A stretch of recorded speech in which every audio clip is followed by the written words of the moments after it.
Те же, кто оставили Аллаха, Его приказы и Его религию, свят Он и возвышен, и сделавшие своим Господом свои желания и прихоти своего нафса, знаете, какое их первое наказание от могущественного Аллаха?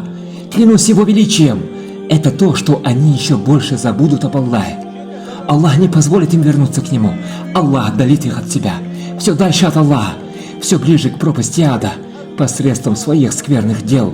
Представьте только, Аллах бросает вас, лишая себя своей милости, своей любви, своей заботы.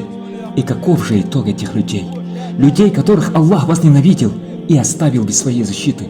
Они полностью становятся пленниками Иблиса, ла'натуллахи алейхи. Неужели вы полагаете, что Иблис позволит вам войти в рай? Неужели вы думаете, что он позволит вам покаяться?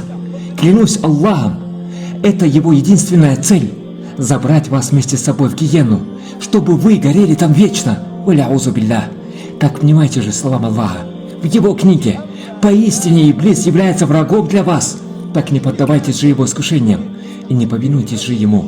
Утвердите в своем сердце вражду и ненависть к нему, ла'натуллахи алейхи, и вы обретете рай.